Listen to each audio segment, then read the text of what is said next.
Hi, I'm Jennifer and I'm so excited you're here because today I'm going to be doing some decorative spring gardening. I have these beautiful little white planter boxes that were a gift from my friend. She had these outside in her garden and she didn't use them anymore. So she asked me if I wanted those, as well as a couple of these other little things with greenery and moss. There's a basket, a little birdhouse, and a couple little pitchers covered with a beautiful green natural moss. I'm going to put these flower boxes together and see what I can come up with. I've gathered up some other things to put with them. Some artificial flowers, some little bunnies, flower pots, and I have some felt here that I got at my local Walmart. This was the only shade of felt they had. I would have much preferred a lighter shade that would match better with these other things, but we'll work with what we have. Let's put these together and see what we come up with.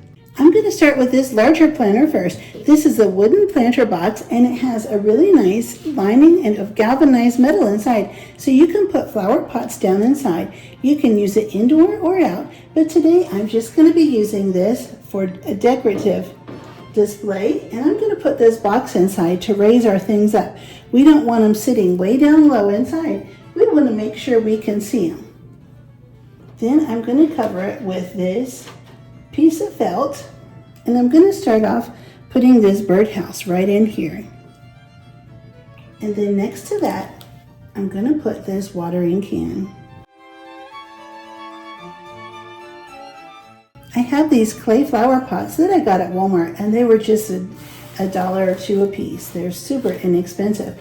And I'll put that inside to give it a real natural looking garden effect. Over here on this side, it's a little bit open, so I'm going to take just some artificial greenery with some little white flowers, and I'm just going to drop that right in there to fill in that empty space.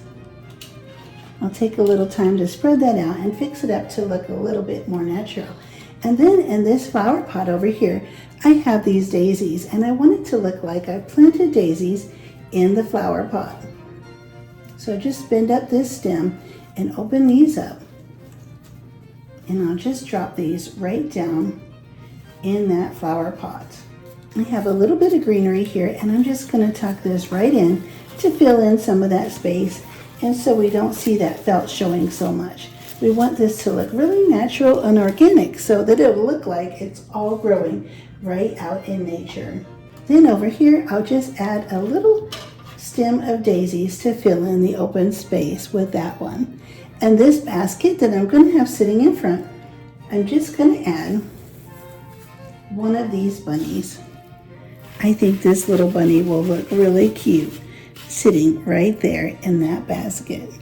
Now I'll get on to decorating the second flower planter. It's the same as the first one, only smaller. I'm going to set it up on a box so that it would be much easier for you to see. And I have these ring boxes. Jewelry boxes are great for so many different things. I'll just set these inside right along to fill up the space. That way it'll raise up all of the items I want to put inside. This piece of felt will tuck right down, right in the top to cover the boxes. And then I'll get busy starting to put all of my things inside. I'm going to start with this mossy covered little watering can. I'll start adding things in to coordinate with the larger box. I have a flower pot that fits right down in this little watering can, and I'm going to add this little mossy covered bunny. These bunnies are from the Dollar Tree. I also have some more of the little white flowers on the greenery, and I'm going to tuck that in right over here to fill in the space. And this will look like the little bunny rabbit is hopping along through the garden. I have just a little sprig of greenery that I'm going to tuck right down in here to cover up that piece of felt. And it has some little flowers on it as well. And then I'm going to add some beautiful daisies to the flower pot, just like I did on the big planter. Once I put them in here, I'll open them up to make them look like they're growing out in the wild, but they'll be in the lovely little flower pot. Now let's take a look back and see how we did. It only took minutes to put these two beautiful flower box displays together. I'm going to put these flower box planters in my living room. right in front of my fireplace. I had so much fun putting this display together. It really brings a touch of greenery and gardening into my home for the new season of spring. I hope this inspires you to make a display for your home for the spring season. I would be so happy if you click the like button and subscribe, and I'll see you next time.